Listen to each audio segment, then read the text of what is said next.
Thank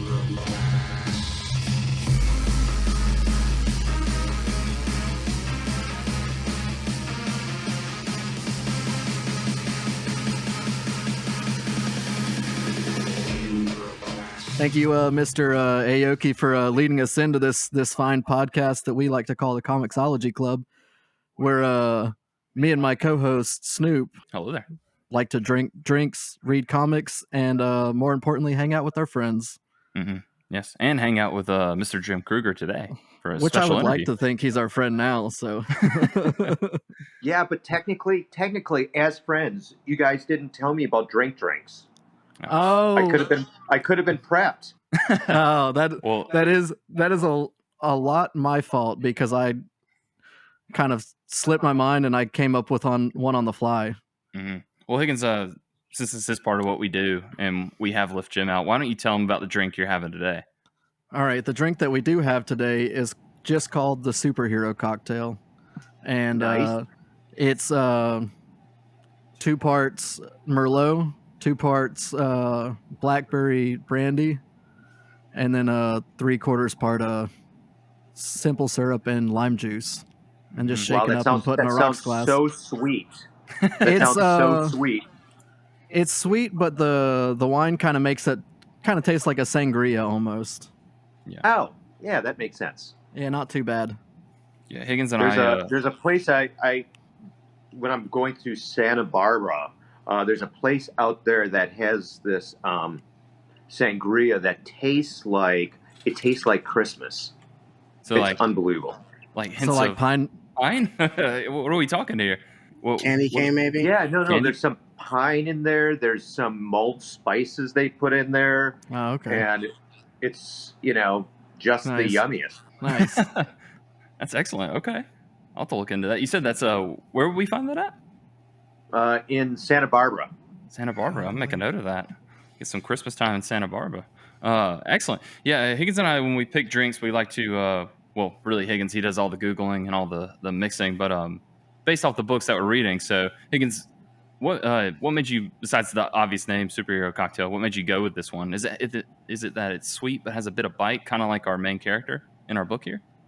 Oh, that's a great reason. But the main thing is I just did my normal thing where I Googled, and I even Googled your name and looked to see if you had a cocktail floating around. I saw you did like a thing at like a bar called Cocktails and Comics not too long ago. That popped Yeah, up. that was a I couple looked days up ago, or a couple weeks. It's actually it was this. They had like a mini convention, so it was like a comics convention, but they also had a bar there. I looked up to see if Steve Aoki had a famous cocktail that he's known for. Didn't see anything for that, and then I just keywords, and then superhero just kind of became the easiest thing to pick. So I tried to do a different one for every episode, and so far through 61 or 2, we've come up with a different one so far. So Got the streak going. Higgins brings something to my attention that leads me into my first question for you, Jim. Steve Aoki. Now, this, as far as I understand, this was his idea. The idea of HiROQUEST. So, how did he connect with you, and how did you come on board to work on this project? Okay, so years ago, I was working on a Steve Aoki comic book that Tom Bilyeu put together called Neon Future, again named after one of Steve's albums. And then I was at a show just last year and saw Steve in the green room, and he was like, "Jim, I've got this project. I was wondering who I was going to get to write it, and here you walk in." And so it was as simple as that. Neon Future, is that through like your normal like Marvel and DC stuff, or was that something that you just popped in on a quick thing? It was through It Comics, Impact Theory Comics, started by Tom Bilyeu.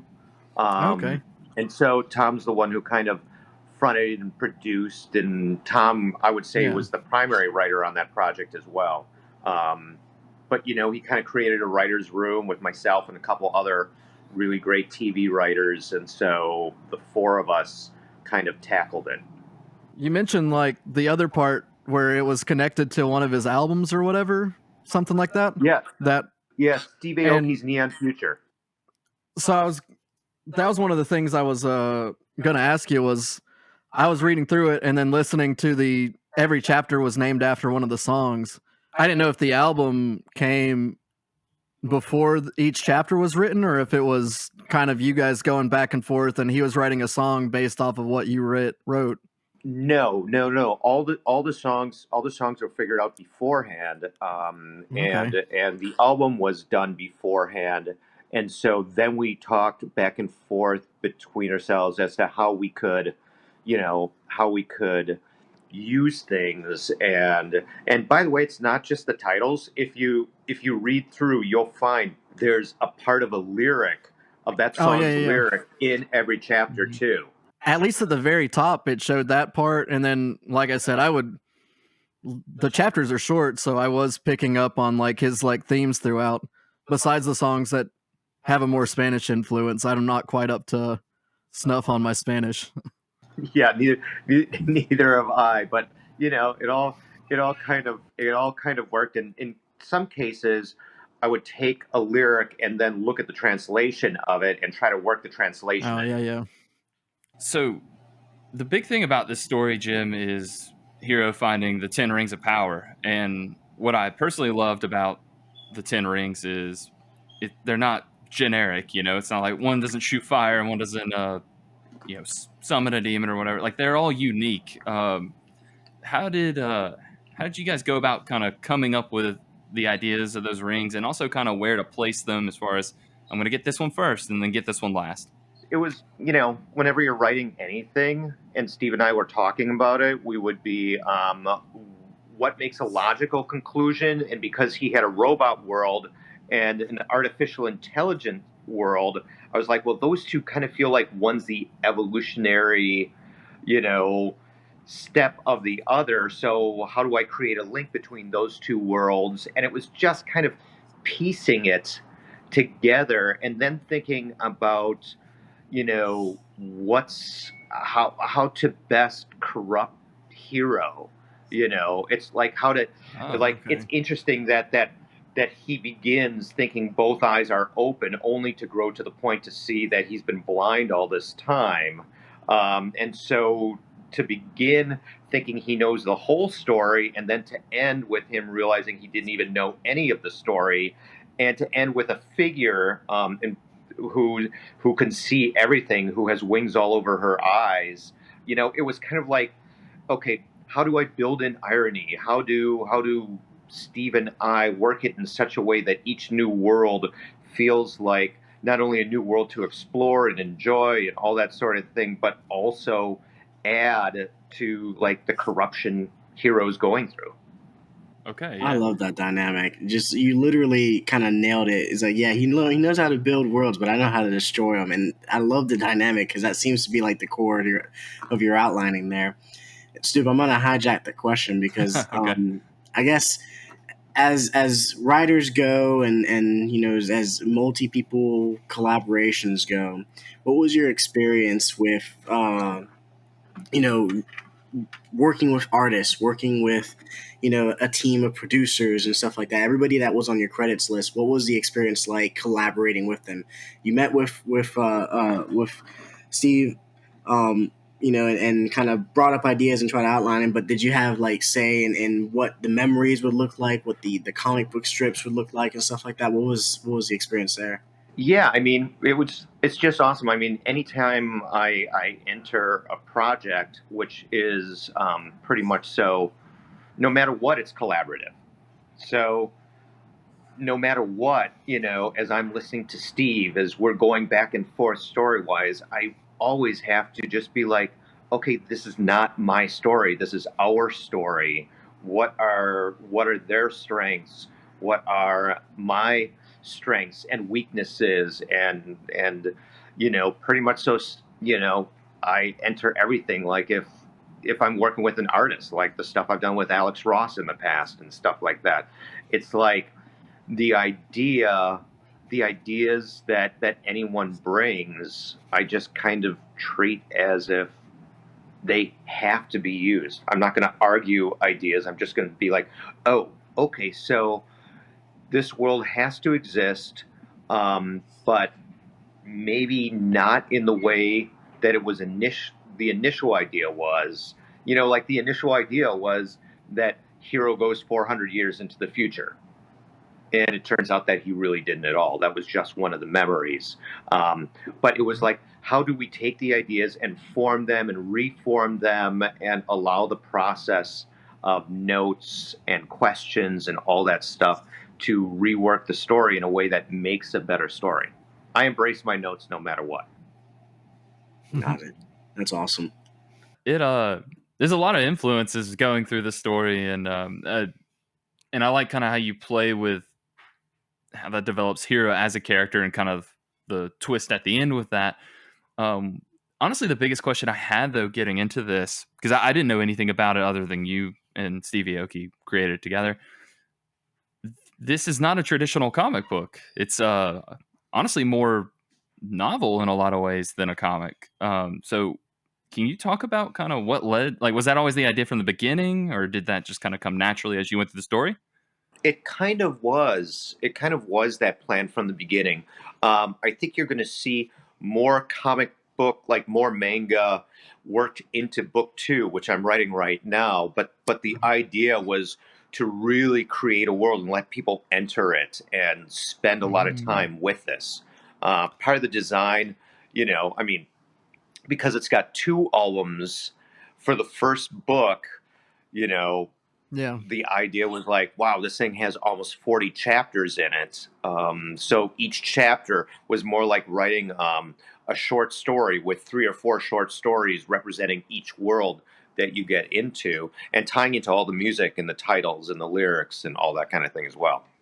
Yeah, I noticed that with the first book, it more than it like followed the album to a T. Like every single new like piece, you even had like the intro piece that would lead you into the next section, and then every chapter in a row down the line, that was like it brought you into those next worlds that you were creating. Yeah, no, I mean that was part of the design, part of the way to make it work, so that almost like Easter eggs, that kind of thing. People could really just like it fits from one world to another. It fits with the game. It fits with the music. It fits with all these different things. With that being the novelization part, I know you said you're working the comic into the new book coming out, which I'm very glad there's another book coming out because cliffhanger. But It was. It really was a cliffhanger. Yeah. It really was. Do you know, is there an intention to like retroactively create like a comic book pages for the story in the future, or is this the full and final copy of what we're doing with book 1? Well, book 1 stands as what book 1 is. Okay. And the second one will be it'll be a novel as well. Okay.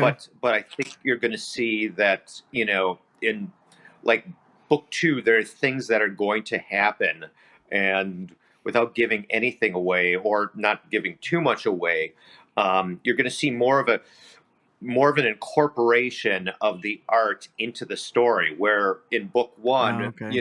as we're establishing characters and all that sort of thing, it was kind of like you get the chapter and then you had other pieces of art or some of Hiro's backstory in a chapter by chapter bit, at the end. I remember seeing the like pretty much like all the comic bits were almost up until the very end, like his intro into becoming the person that. And I'm just gonna say up front before I say this, we spoil everything we like review on here, so I'm not gonna worry about spoilers for this specific book. All right. Yeah. But his retrograde memories that they gave him, as that's his like the comic book parts. It's like all the pieces that they put into Hiro's brain to turn him eventually into Hiro, basically. Yeah. And I thought while I was reading, I was like, okay, we're seeing a normal kid, a normal kid, a normal kid. And then once that part hit, I was like, oh, there's the kaboom moment. I guess what made you think to make the comics be his memories, I guess, that they started him as a hero, I guess. Well, I think it goes like I have this idea, and I certainly saw it in like Star Wars too, or even when you look at like Darth Vader's journey. It's like when a character begins wanting to be, and we also have this quote from the second the second Batman movie, the Christian Bale ones, you know, Yeah. where it's like you die a hero or you live long enough to become a A villain, villain. yeah. Mhm. Yeah, I mean, and if you look at Luke Skywalker, even more than Darth, he sets up wanting to be this perfect hero, you know, this perfect Jedi Knight and stuff like that. And along the way, bit by bit, he becomes more almost villainous, darker, all that kind of thing. And it's kind of that journey, because the best stories are always about change. And so if he starts all pure and stuff like that, he can't end that way. Yeah, that was honestly the biggest theme I was seeing throughout the entire thing is his like constant inner struggle before he even like starts piecing anything together is like it's like I just stole this ring from this robot world and they won't progress any farther, or this ring from the very first world, the cults. He's like, I think I basically just imploded their world. Should I feel bad about that? I'm gonna save us from a meteorite, but that was a pretty big, like, at least for me, the very first issue, like a pretty big, like, he's not the best hero. Yeah, ultimately, he was choosing with every world he takes a ring from to be like, to have to face the choice that he would take something from that world and terribly change that world, but he was doing it for Earth. He was doing it to save everyone on Earth, and that was, you know, that was the thing he was building towards, and it becomes a harder and harder, more compromising thing with each world he goes to. And what I Yeah. also love about that and kind of how you paced it out was by as we see him go to every world and having to make more and more sacrifices to save his planet, that opens the door a little bit more for that other version of him, that Hiro kind of villainous version, to then take over. I think that was just a really good, again, to have that transition play out slowly over time and then have the big reveal in like the last comic issue in the last few pages. I just it was a twist that when I when it happened, even the way you paste out certain dialogue or thoughts, it's like, oh, it's all there. Um, he kind of slips up and he says stuff like, you know, the people that made me or the people that augmented me. So yeah, just kudos for that as well. Yeah, thanks. It was like trying to do a Breaking Bad. If if he started as a really if what's his name Bryan Cranston started as a really good guy from the beginning. Yeah, Yeah. That was the main theme that I saw throughout the thing, but there's a whole bunch of overarching stuff. I was wondering if you pulled from our daily climate to fit themes per world. Obviously, the social media aspect and everything. Yeah, I well, guess totally. what was your favorite one to write? I guess as far as climate team topic wise. Um, you know what? I mean, overall, I loved everything, but I really, really loved um, the very last world, the fairy world, Oh, the because I fairy. just loved his conversation with Black Obsidian, Oh yeah, who is this great character. She's a fairy, but she has these wings, and there are so many eyes on her wings. She can see like all her people, and she's the first person kind of through it all that really questions Hero, really puts him to task. yeah, And if Hiro hadn't taken over, I don't think Hero would have taken the ring. yeah. I'm not sure what have happened either. She felt like a beefed up version of Goth Holly, where Goth Holly, like, we lost her along the way, and she had showed up a couple times throughout. But before Black Obsidian, I'm assuming that you took her as like his moral compass at the very beginning. Goth Holly is such an interesting character, and she's definitely in book two, Okay. to an even greater degree. But you know, she's the first one. She's the first character that kind of confronts Hero a little bit because she's the one who says that Hero because she's a healer, Hiro has things that have to be healed in him too, and that's kind of like, wait, I'm the good guy here, I'm fine. Yeah, I'm perfect. And she's the biggest. Yeah, she's the one who introduces that specter, that sense of, okay, something's not right about you. Yeah, I think the thing that sent that idea especially home to me was you bring death in as a character, which I always think is pretty cool. Uh I guess I might want to ask you, there's a bunch of characterizations of death and like things like Neil Gaiman's Sandman and all that other stuff. What did you draw from to make death as a character in this book? I have this other graphic novel out there that got really bad distribution, but I loved it, called The Runner, which is about a guy who's been on the run from the Angel of Death since like 1936. Oh, okay. And it's set in modern day, and it's like a supernatural thriller. It's kind of horror, but it's more like a chase Yeah. movie than anything else. And so I always love to deal with death because I feel like death is our primary fear. Yeah. And one of the things I always do when I write a screenplay or a comic or a short story is I always ask myself, what is this character afraid of?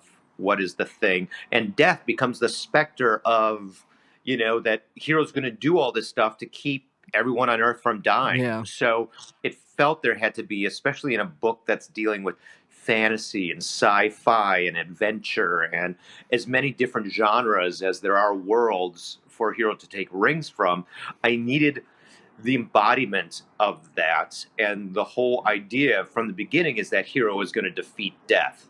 Not the embodiment, but the idea of death to our world. And so it was that. It just felt right. And death will be back too.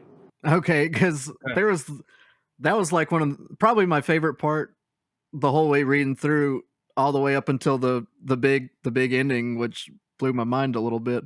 But that scene, I'm so glad. Thanks for such a high compliment. I love that. No worries. The part where he uses the Grimbold ring and you finally figure out, well, it's like, why death leave me? It's him working it out of his head why like something as big as death would be scared of him. And it's like the thought that he's no longer needed or something like that. The death's no longer needed. But that might not be why. That might just be Hiro's I don't know, thoughts poking in his brain. Yeah. But, or did even asking this question, did death see Hiro behind the curtains? Yeah. Which, and we don't strong know possibility. that because it was all written from Hiro's perspective. Yeah. So what does that look like, and what could that look like? Oh man, because I don't know. The past couple of weeks, I kind of try to slow burn it so I didn't like miss anything too hard. But that was a big piece. And when you lose the death, Hiro just jumps in immediately, and you're like, that's when I was like, he's not a good dude. As soon as death disappears, because you get all the stuff where he's not visible too, and I don't know, that was probably mostly intentional, I'm guessing, where Hiro's a character in Hiro's mind, but he's not showing up to any of the other characters. I don't know. I feel like that might be tough to write too. I don't know if that's something that was, I don't know, a more difficult aspect of trying to work a character in that's not visible to your other characters. Is that? Well, I was thinking about it like I don't know if you've seen it. I'm always like, remember the movie this, and then not everyone sees it. Like they're like, Yeah. wow, Jim, how old are you? But there was this idea of, remember the original Poltergeist? Yeah. And the entire time, to Spielberg's credit and director Toby Hooper's credit, and to the writer's credit, there's a sense in which they use the metaphor of reception. That's the whole thing with the TV at the beginning, and different things Yeah. slowly breaking into the world, even though it's a garbled signal. And Yeah. so I was playing with ideas like that, and just felt like as long as I stayed in Hiro's perspective, and Almost you know, like he's kind of naive. So, you know, whatever Hiro was telling him, he took on faith. something like an unreliable narrator, but not because he didn't even know himself that he was being unreliable, I guess. Is that what you're kind of saying? Yeah. Okay. Yeah, he didn't know. He totally, you know, it was like that idea. And I mean, you asked the question about the climate Yeah. before. One of the things that we do have a climate right now of, and this has to do with even the scientists, is we're all seeing the news all the time. None of our authorities are kind of like beloved authorities that we're really cheering for. And we all kind of know that we're being lied to over and over again. And maybe sometimes it's for our own good, but probably not. Yeah. Probably not for the most part. Yeah, and it comes across there because it's like a lie within a lie. The thing I think a part of the book I remember is when they talk about it. You talk about it a good bit in there where Hiro's asking the question. It's like, well, why aren't you telling the people that the meteorite's coming? And they give him like lie upon lie upon lie, and then you eventually find out the big part about the meteorite.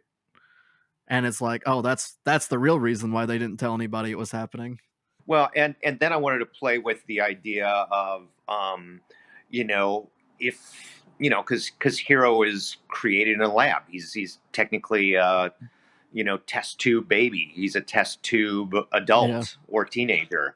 Like they had to put these memories into him, and just like creating any kind of character, you know, you have to come up with all the things they're afraid of, all the things they want to do, what's their greatest aspiration, what's their this, what's their that, you know, and so the scientists do that. In the long run, that kind of makes you a scientist, huh? You came up with all those memories and stuff. Well, every time I teach writing, I'm like, you know what? You definitely have a God complex to write and create a whole world, but you also have to have a Satan complex, you know, because you're creating the world while also trying to figure out how to destroy it, how to corrupt it, how to make the hero's journey as difficult as possible, you know, in the midst of it. So it's kind of like a dualism or a dual mindedness, as you know, you're working it that way. Steve and I did an interview on this where Steve was like, I'm a great world builder, and I said, no, I'm a great world destroyer. So we're meeting each other that way, you know. That's a dynamic duo. Yeah, you know, it's yin yang. He has lots of hair. Yeah. I am who I am. He can give you a couple of those strands, I guess, right?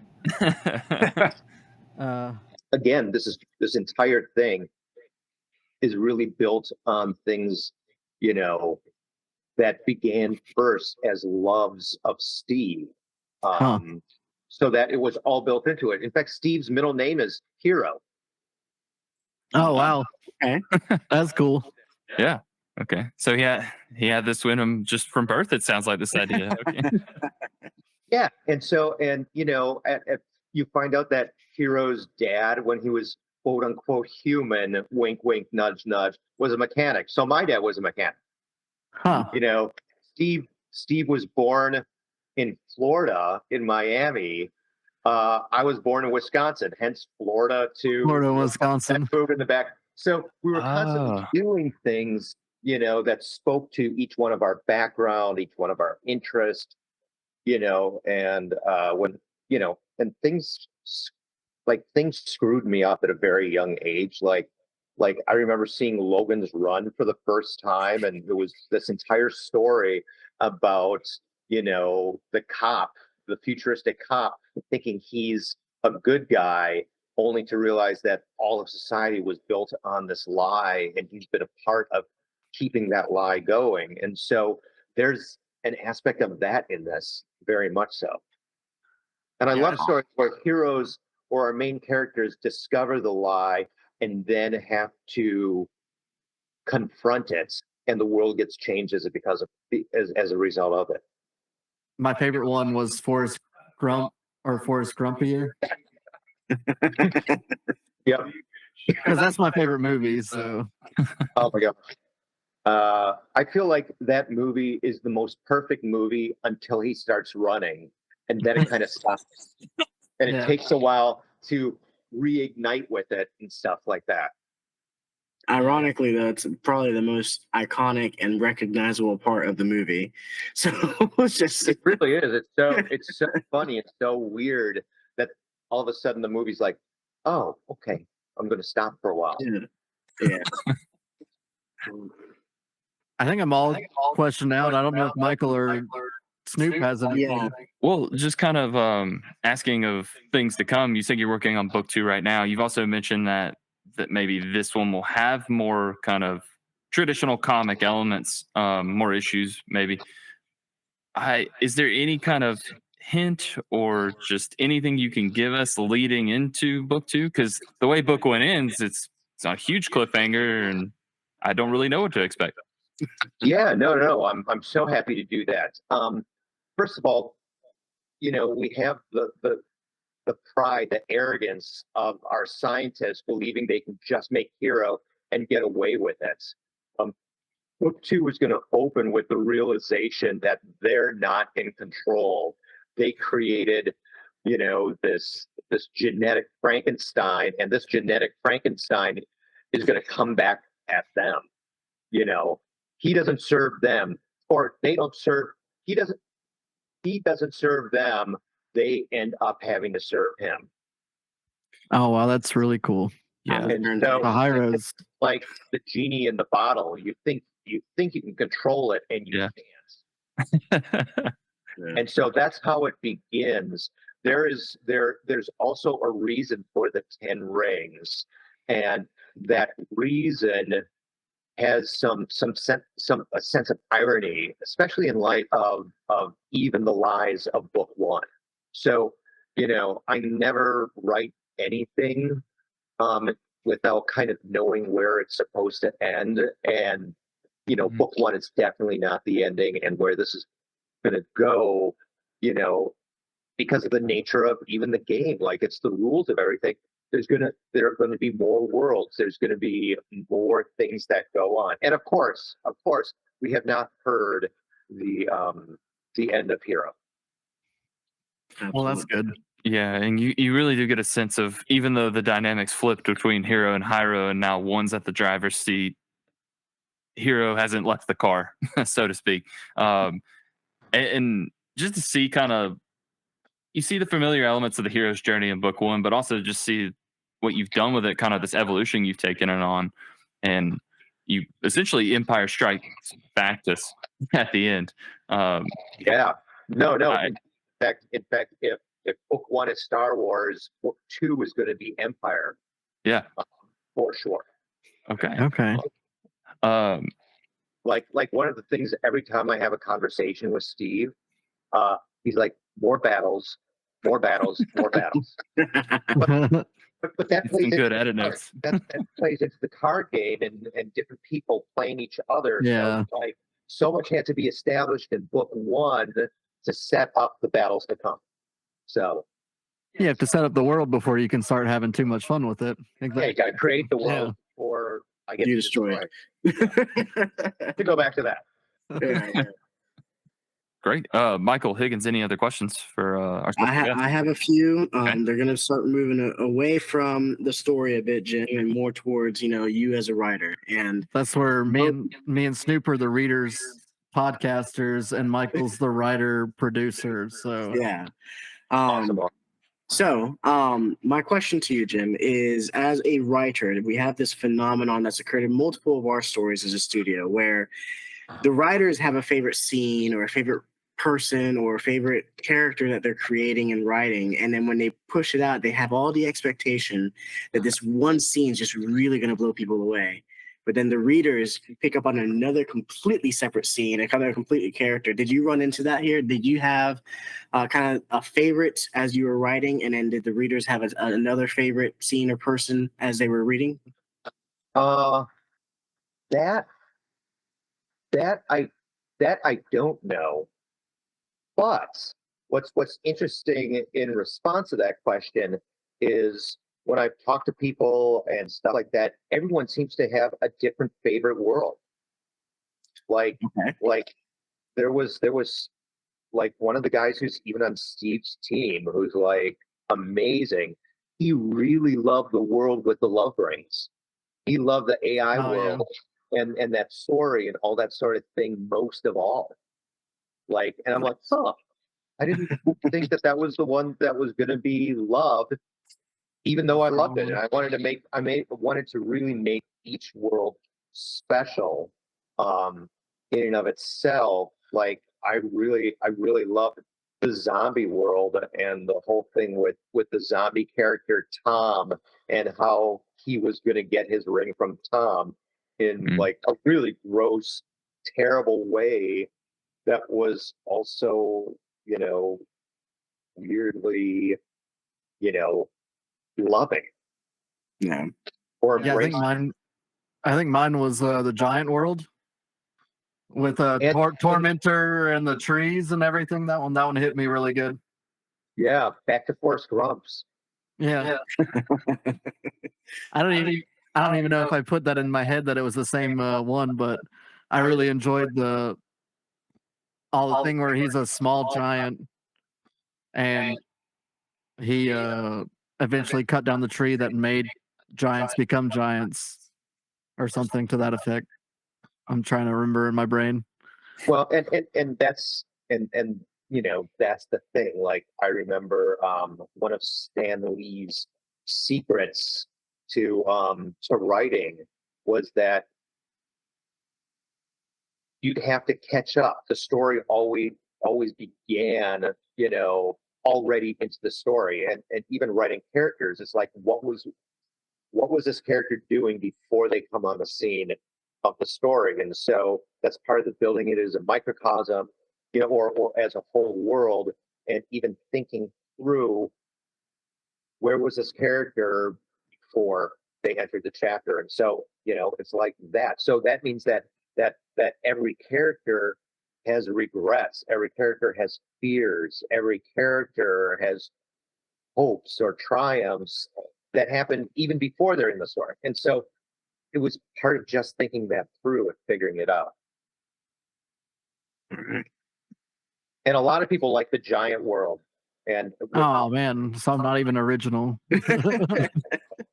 no. But what's really interesting is if you like that world, um, I'm sorry about what's going to happen to it in book 2. Okay. I'm Ooh. so pumped for the second one. All right.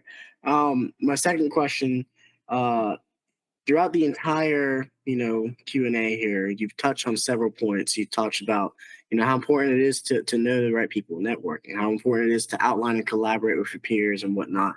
What would you say, or what piece of advice would you give to beginning writers or beginning comic book writers that, you wish you knew before, Oh no, that's such a good question, and I'll do two things. One, and this applies to everyone across the board, not like if you're a beginning writer or an established writer. I always tell everyone, and I try to do this every single day. Every single day, you have to watch something, you have to read something, and you have to write something. Okay. It doesn't have to be, since you guys are all drinking cocktails and decided, I understand that I'm in a room with 3 other people. Usually it's friends who come and say, okay, Jim, we don't want you to drink today. But I get it. But it's not like a Negroni, which is equal parts gin, sweet vermouth, and Campari. It's like some days will be primarily watching. Some days will be primarily reading. Some days will be primarily writing. The thing is no matter what that equation is, you always want to make sure that you're both being fed creatively, and you're feeding creatively.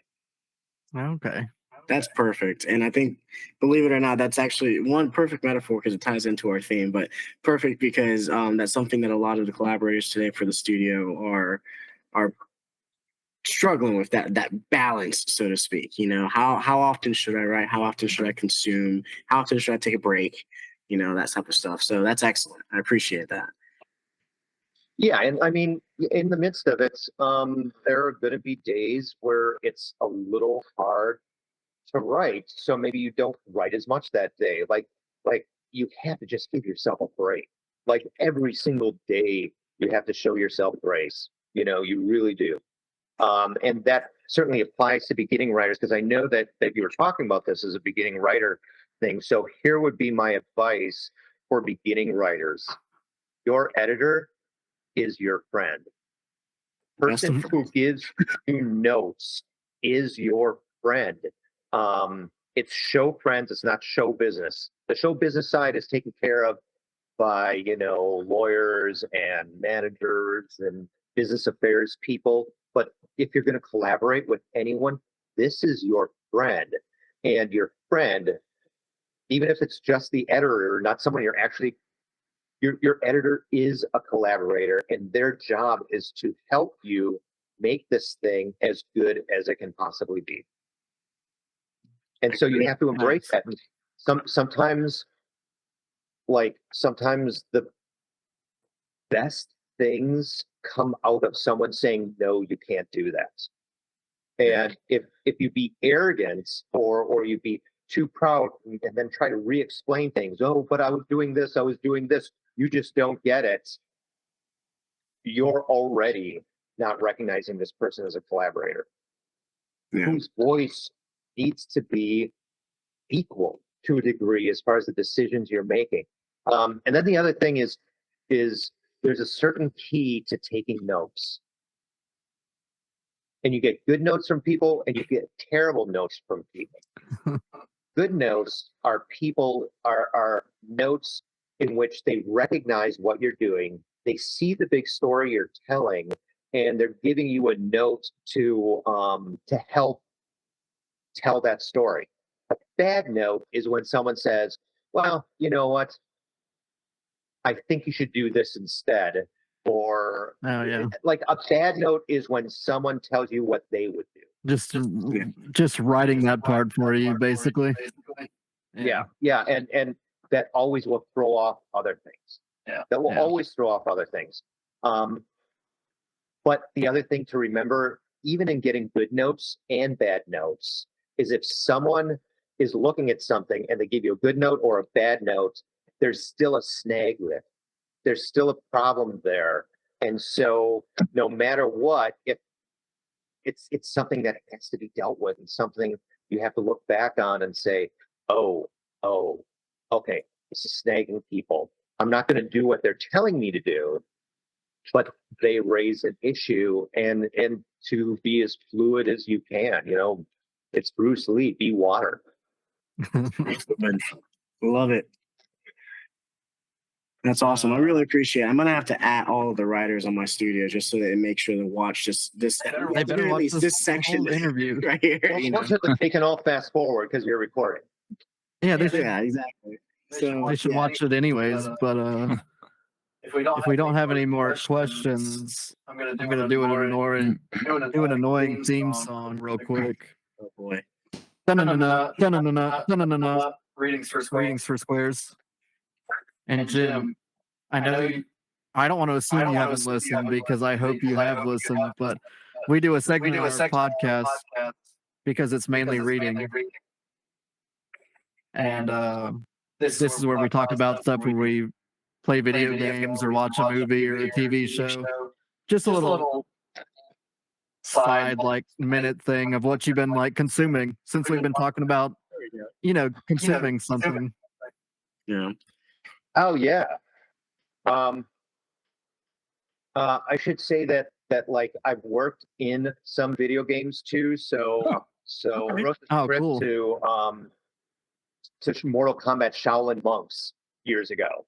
Okay. Oh man, cool. And I feel like I'm not really even able to play video games right now because there's just so much work. But it would be certainly cool if my role was read something, write something, watch something, play something Yeah. every day. But that would be that. I'm trying to think of what I watched recently that I really loved. You know what? I feel like I'm always watching Twin Peaks. No matter what, Okay. I always go The back. new one or the old one? Both, all of them. Okay. Yeah, I'm a giant David Lynch fan. Yeah. But that's old. I've been watching Dexter again lately, Okay. Okay. Rewatching. but I couldn't bring myself to watch the end of Barry. It was spoiled for me, and I was like, oh, I don't want to see that. Yeah. Oh, and then you know what? I just finished watching, and I tend to do this with music, and I do it with movies too. Is I'll watch something, and then I'll just re-watch it over and over and over again until it's out of my system.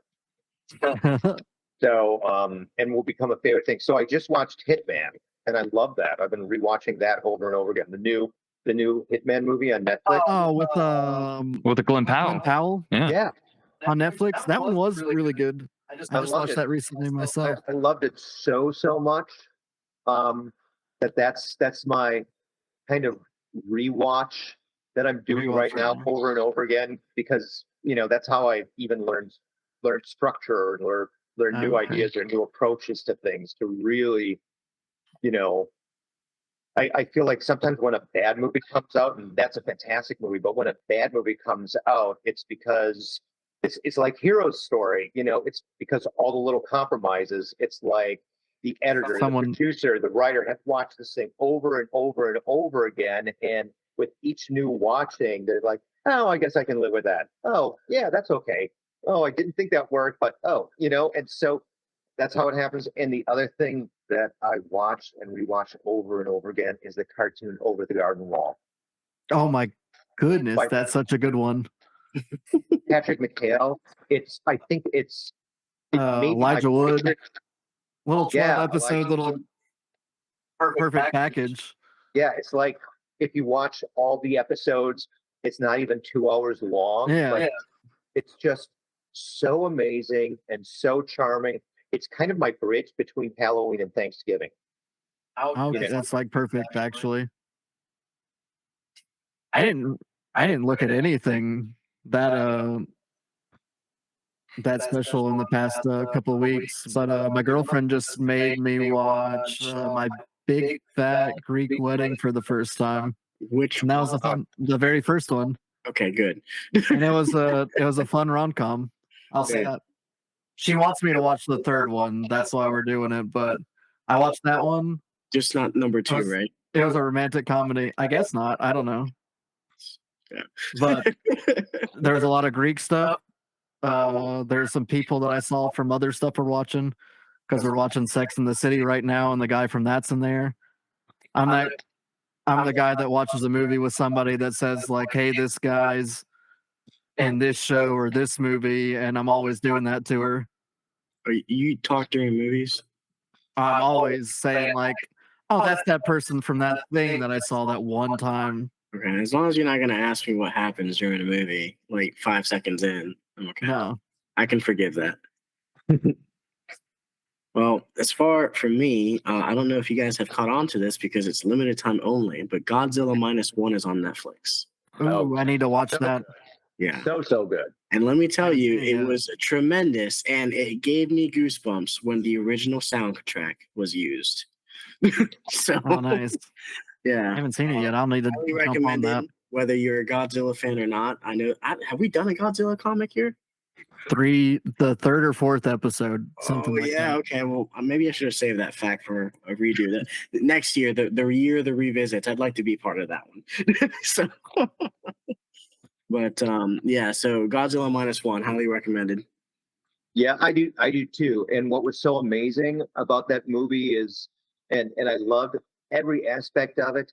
But there's also like this sweetness to it. There's this kindness to it that's surprisingly in the midst of all the devastation and death and all that kind of thing.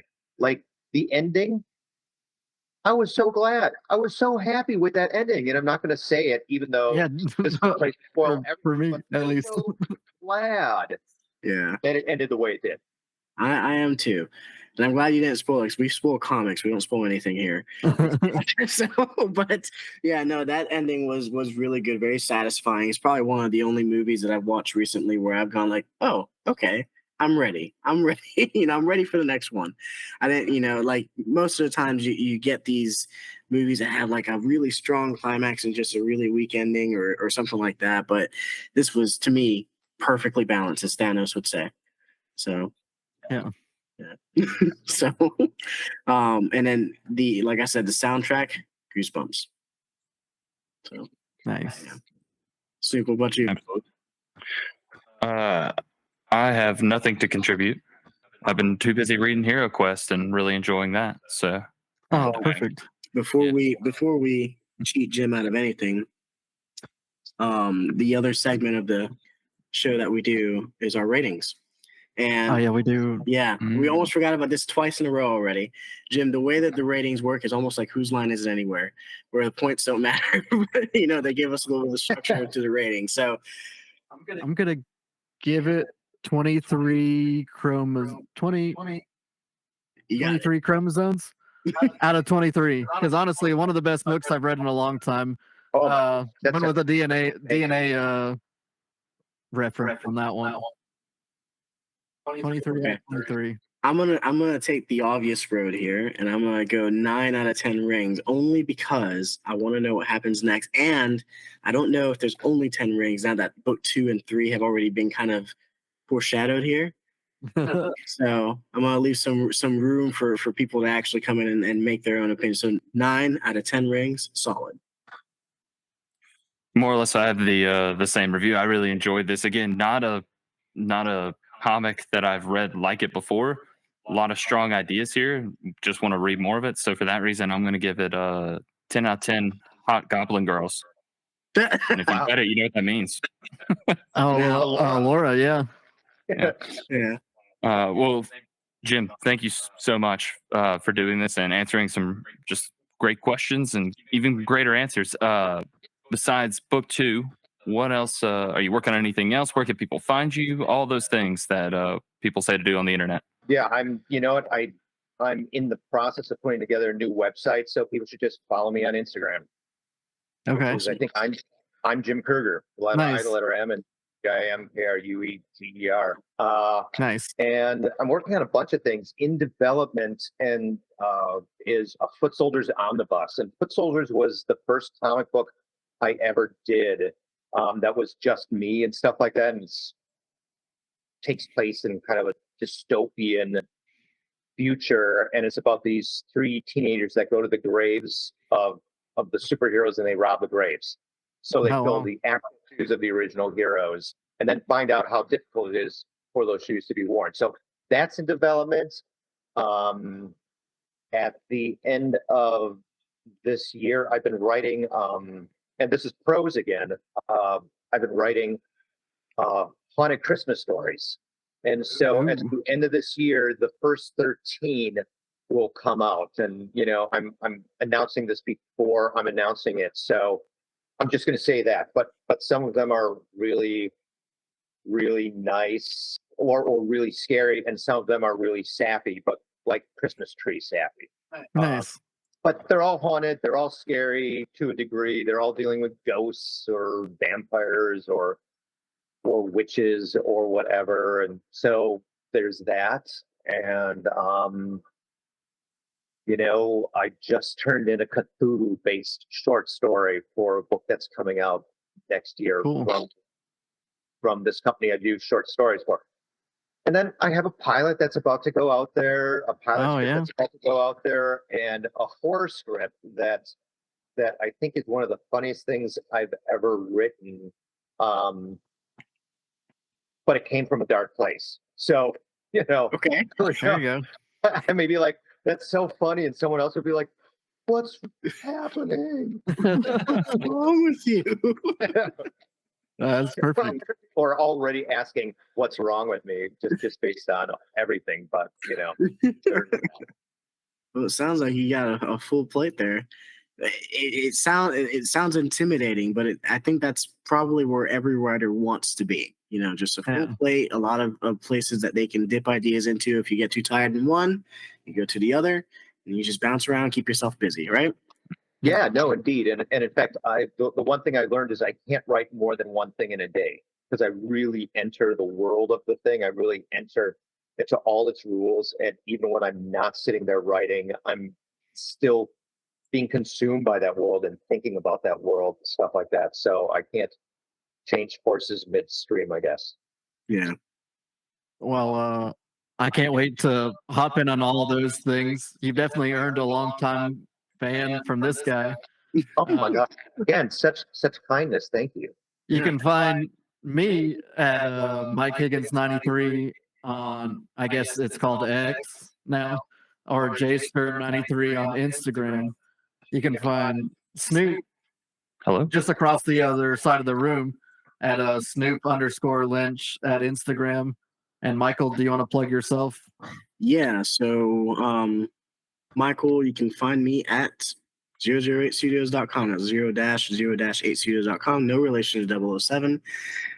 If you haven't already, YouTube. If you haven't already, podcasts. And if you haven't already, check out the 2023 releases. 2024 has more. And highly recommended that we stay by for Jim and his next book. Thank you so much. Thank you, sir. Yeah, I had a hoot. And I always do a dumb outro. Does Snoop want to do our normal one? I can do that. I'll do that for you, Higgins, just for you. All right. So I'll say, cheers, guys. That's what I say. And I will also say on a special episode, thank you again, Jim Krueger. Excellent writer, excellent projects. Look forward to all of them. And now Higgins can say his thing. I was going to say something dumb, but I'm just going to say thanks, Jim. It was lovely meeting you. Oh. Yeah.